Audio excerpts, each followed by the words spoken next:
မင်္ဂလာပါကျွန်တော်ကတော့ထာဝရဘုရားရဲ့တမန်ကျမ်းပါနှုတ်ကပတ်တော်တွေကိုကြားပြောသောရွှေပေးပဲဖြစ်ပါတယ်ဘယ်ဘာသာဘယ်လူမျိုးရဲ့ကျမ်းမဟုတ်ပါဘူးလူသားတိုင်းနဲ့သက်ဆိုင်လို့ထာဝရဘုရားရဲ့တမန်ကျမ်းလိုပဲဖော်ပြထားပြီးလူတိုင်းဖတ်ထိုက်လို့ဘာသာစကားပေါင်း4000ခန့်နဲ့ဘာသာပြန်ဆိုပုံနှိမ့်ရဆုံးသောစာအုပ်လည်းဖြစ်ပါတယ်ဒီကျမ်းစာထဲမှာဘိန်းတို့တစ်လုံးပျက်စီးလွယ်သည်ထဲကောင်းကင်နဲ့မြေကြီးပျက်စီးလွယ်၏တဲ့ရှစ်ကပေါင်တေးသေးတင်တစ်လုံးတောင်မှကောင်းကင်နဲ့မြေကြီးမကတန်ဖိုးရှိသလိုရွှေငွေအထောင်တောင်းထက်မကတန်ဖိုးရှိတယ်လို့လည်းဖော်ပြထားတယ်အသစ်သင်ခွင့်နှုတ်ပဲခွင့်လည်းမရှိပါဘူးဆိုလိုရင်းအစာစီစာလုံးနဲ့ grammar ကိုပြောခြင်းမဟုတ်ဘူးအဓိကဆိုလိုရင်းအဓိပ္ပာယ်တစ်လုံးမှလွဲလို့မရဘူးဒီနေ့ညပြောဖြစ်တဲ့အကြောင်းရင်းကပြီးခဲ့ရက်ပိုင်းကဗတ္တိဇန်ဆရာယောဟန်နဲ့မေရိုမာရီဆိုတဲ့အကြောင်းလေးကိုကျွန်တော်ကြားပြောဖြစ်တယ်အဲ့မှာကျွန်တော်ပြောချင်ကမေရိုပွဲမလုပ်ရဘူးမဟုတ်ဘူးမေရိုမယူသေးရဘူးလည်းမဟုတ်ဘူးတမန်တော်တွေ prophet တွေအားလုံးကိုယူသေးထိုက်ပြီးအားလုံးရဲ့အထက်မှာတော့သခင်ယေရှုရှိပါစေဆိုတဲ့ရည်ရွယ်ချက်နဲ့ပြောဆိုခြင်းဖြစ်တယ်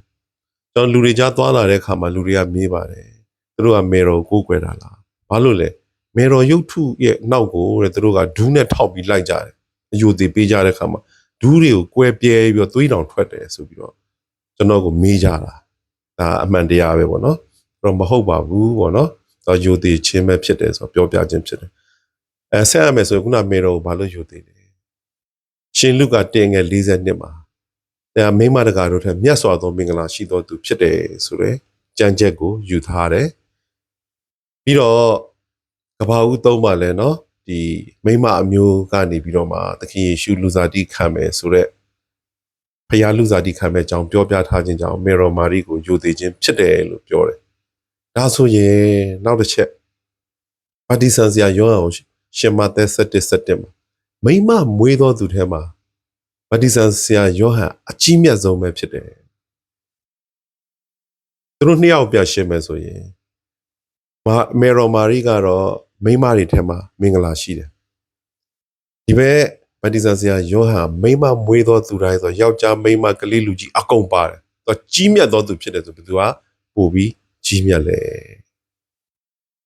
ဒီနေ့ကျွန်တော်နောက်ထပ်ခေါင်းစဉ်တစ်ခုတိုးထားပါတယ်ဗတ္တိဇန်ဆရာယောဟန်မေရိုမာရီနဲ့ကျွန်တော်လို့ပြောတဲ့အခါမှာမှန်ကန်စွာယုံကြည်သောသူတိုင်းပေါ့နော်ဘာလို့လဲဆိုတော့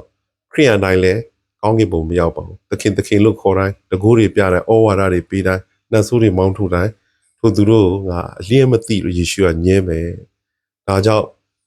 ကျွန်တော်တို့ဘသူ့ကိုယုံတာလဲဘာကြောင့်ယုံတာလဲဘလို့နီးနဲ့ယုံတာလဲဆိုတာကျွန်တော်တို့သိဖို့အလွန်ရေးကြီးပါတယ်ငါတို့ကပေးရင်မင်းတို့ကသင်ကွယ်စသဖြင့်ဒါတွေထက်ကျွန်တော်နှုတ်ကပတ်တော်တွေကိုသိချစွာရှင်းလင်းစွာသိဖို့ပို့ပြီးအရေးကြီးတယ်ယုံကြည်ခြင်းနဲ့ပဲကယ်တင်ခြင်းကိုရနိုင်ယုံကြည်ခြင်းဆိုတာကြားနာခြင်းဆိုတာဖခင်ရဲ့နှုတ်ကပတ်တော်ပဲဖြစ်တယ်ဒီနေ့သခင်ယေရှုလောကကိုကြွလာတယ်အသေးခံတယ်ရှင်ပြန်ထမြောက်ပြီးတော့မှဒီနေ့နာဝိညာဉ်အနေနဲ့နေရာတိုင်းမှာရှိနေပါတယ်ဘုရားသခင်သည်နာဝိညာဉ်ဖြစ်တော်မူ၏အခုနကျမ်းပိုက်ရှင်မသက်7:7ပြန်ဆက်မယ်ဆိုရင်မိမမွေးသောသူထဲမှာဗတ္တိဇန်ဆရာယောဟန်ကအကြီးမြတ်ဆုံးပဲဒါပေမဲ့ကောင်းကင်နိုင်ငံမှာအငယ်ဆုံးသောသူတော်မှာဗတ္တိဇန်ဆရာယောဟန်တဲ့ကြီးမြတ်တယ်ဘာလို့လဲကျွန်တော်ပြောမယ်ကျွန်တော်တို့ဘိုးဘေးကလေးကခရိယန်ဖြစ်တယ်ပဲပြောနော်မူလခရိယန်ဖြစ်တယ်ပြောယောမ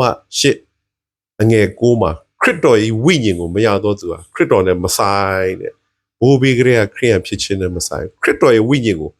ရမှာပဲဒါဆိုရင်ခရစ်တော်ရဲ့ဝိညာဉ်ကိုဘယ်လိုရနိုင်မလဲအေဖက်30ယုံကြည်ခြင်းဖြင့်ယေရှုခရစ်သည်ကျွန်တော်စိတ်နှလုံးထဲမှာကျိန်ဝတ်မိဆိုခရစ်တော်အမှန်တကယ်နာဝိညာဉ်ဖြစ်တဲ့ဖခင်ကိုခေါ်ဖိတ်လက်ခံလိုက်မယ်ဆိုရင်1ကော36သင်တို့ကဖခင်ဗိမာန်တော်ဖြစ်သည်၎င်းဖခင်သခင်ဝိညာဉ်တော်သည်သင်တို့ထဲ၌ကျိန်ဝတ်တော်မူသည်ကို၎င်းမသိကြသလော2ကော73ကမှလည်းခရစ်တော်ဟာသင်တို့ထဲမှာတည်တယ်ကောင်းကင်နိုင်ငံမှာအငယ်ဆုံးသောသူတော်ဗတ္တိဇန်ဆရာယောဟန်တဲ့ကြီးမြတ်မယ်ဆိုတော့ဒီနေ့ဂျေဇုတော်ခေတ်ကာလမှာဂလာတိ2:20ပဲငါသည်ခရစ်တော်နှင့်တူလဝကတိုင်းမှာသိခံပြီသို့တော်လည်းအသက်ရှင်သည်ထို့သောဆိုသောငါသည်ကိုယ်တိုင်မရှင်ယေရှုခရစ်သည်ငါ၌ရှင်တော်မူ၏သင်တို့တွင်ငါကျိန်ဝတ်မည်သင်တို့တွင်လှဲ့လေသူတို့ရဲ့ဖျားဖြစ်မည်သင်တို့သည်ငါ၏သက်သေဖြစ်ကြ၏ကျမ်းစာထဲမှာ မဖော်ပြထားဘူးလားဆိုတော့ဒီနေ့နော်တမန်တော်တွေပရောဖက်တွေနော်ဒီသူတော်စင်တွေကိုကိုးကွယ်ဂုဏ်ပြုခြင်းထက်ကိုယ်တိုင်ကဖျားရဲ့သက်သေဖြစ်တယ်ဖျားရဲ့တကူတော်နဲ့ကောင်းမြတ်ခြင်းကိုတည်ဆောင်သောသူတွေဖြစ်တယ်သူတို့ကိုလေးမြတ်ဖို့တဲ့ကိုယ်တိုင်ကသူတို့ဘာဒီသင်တို့ကောင်းသောခြင်းကိုမြည်ကောင်းကင်ဘုံ၌ရှိတော့သင်တော်အဖကိုလေးမြတ်မိအကြောင်းသူတို့ဘာရှိမှသင်တို့လင်းကိုလင်းစေကြလော့ပြန်ပြောမယ်မိမထဲမှာမြတ်စွာသောမင်္ဂလာရှိသောသူမိမမွေးသောသူထဲမှာအကြီးမြတ်ဆုံးသောသူနောက်ဆုံးကတော့ငါသည်ကိုယ်တိုင်မရှင်ယေရှုခရစ်သည်ငါ၌ရှင်တော်မူ၏ဆိုသောသူဘယ်သူကပို့ပြီးတော့ကြီးမြတ်မလဲအရောက်ဆရာဖျားရှိကောင်းကြီးပေးပါစေ